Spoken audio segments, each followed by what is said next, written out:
This story is called The Haunted Ukulele, a true Hawaiian ghost story from Bellows Air Force Station, Waimanalo, Hawaii.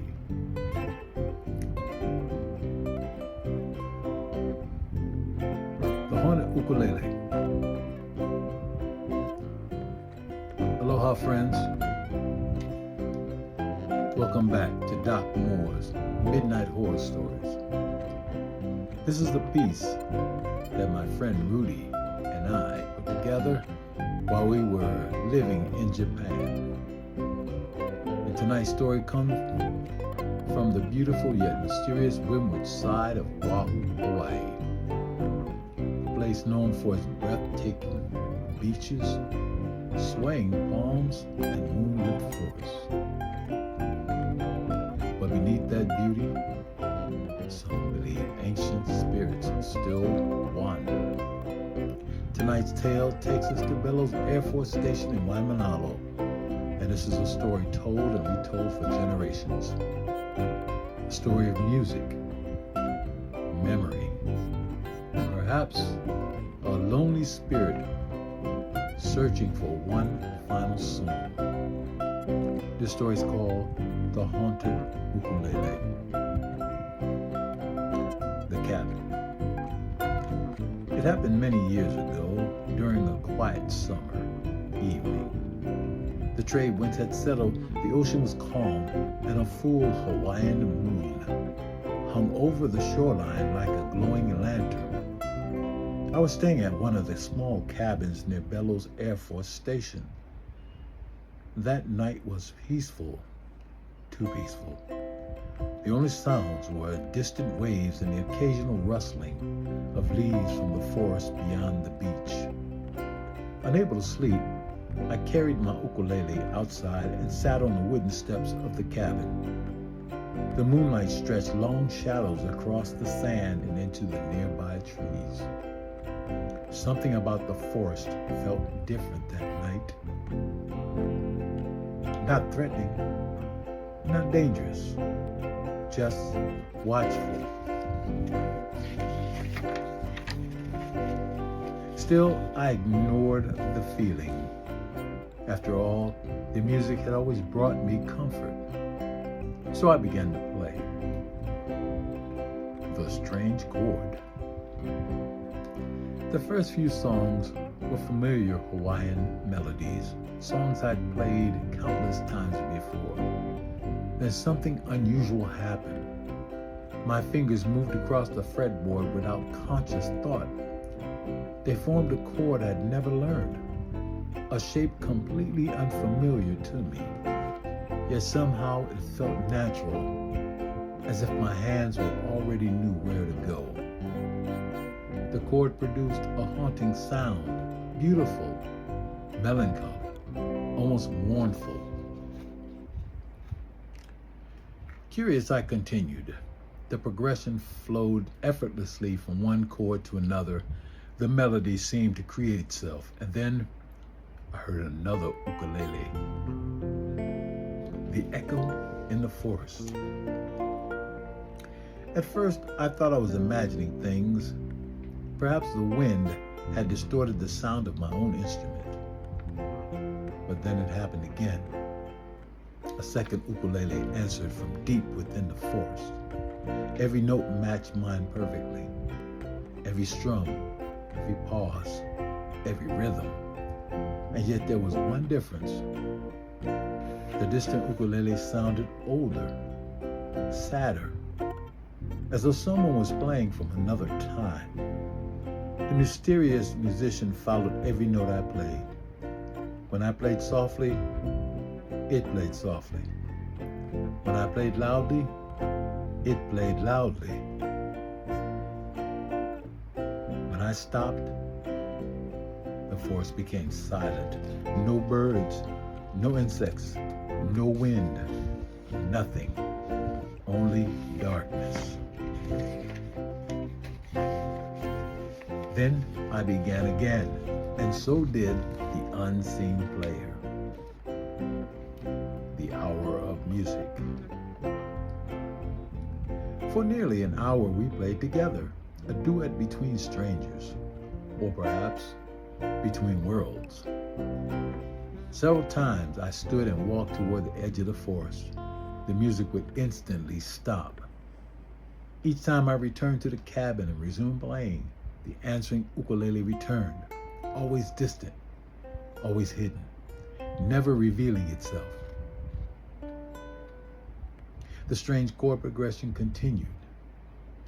The melody felt less like a song and more like a memory that didn't belong to me. Eventually, fatigue overtook curiosity. The hour grew late. The moon climbed higher. I set down my ukulele and I returned inside the cabin. Soon, I fell asleep. Midnight music. At exactly midnight, I awoke.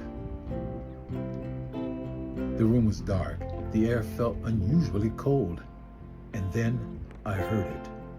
The ukulele. Not outside. Not inside my dreams. But outside my cabin window. The same melody. The same haunting progression. The same unfamiliar chords. Slow. Melodic. Melancholy. Lonely. The unseen musician was playing alone now, without me. I sat upright in the bed, listening.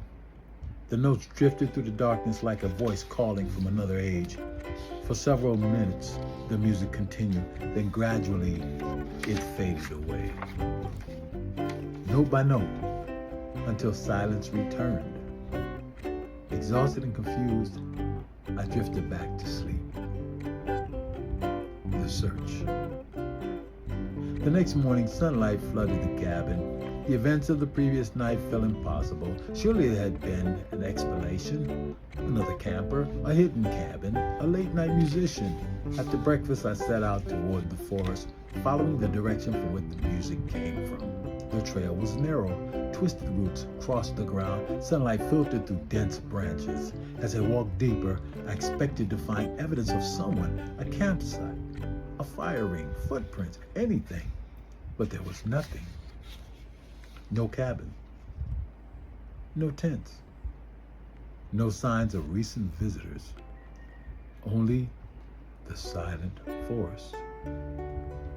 Still I continued, then I saw something ahead, half buried beneath leaves and roots, an object resting alone in a small clearing.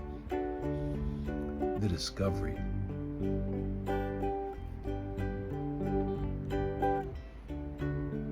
My heart began to race. Slowly, I approached, and there it was, an old ukulele. Weathered by decades of rain and sun, its wood was cracked, its finish nearly gone. The strings were broken. The instrument appeared abandoned for many years, perhaps even longer. I picked it up carefully. Despite its condition, it felt strangely warm, as though someone had held it recently. Then I noticed something. Carved into the back of the instrument were faded initials. The letters were barely visible, and beneath them a date, 1944. I stood frozen. 1944. Bellows Air Force Station had been heavily used during World War II. Thousands of service members had passed through Hawaii during those difficult years. But who owned this instrument? A young soldier? A local musician? Someone who never made it home? The questions lingered, but there were no answers, only silence. The legend. Years later, I shared the story with local residents. Several elders listened quietly. Then one elderly Hawaiian gentleman nodded. He told me an old legend.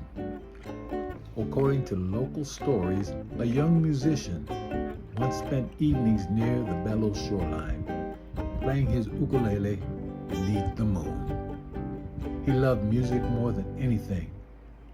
Then, one day he disappeared. Some said he joined the military during the war. Others claimed he was lost at sea. Still others believe he wandered into the forest and was never seen again. But according to the legend, his music never stopped. And on certain nights, certain moonlit nights, if someone unknowingly plays his favorite melody, the unseen musician plays along, still searching, still remembering, still performing the song he never finished. Was the mysterious music simply an echo, a trick of the wind, a dream brought on by moonlight and imagination? Or did an old spirit answer from the shadows of Bellows Forest?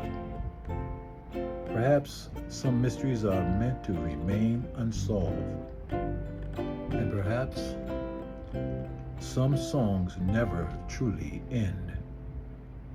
The next time you hear distant music in the darkness, listen carefully. You may not be alone.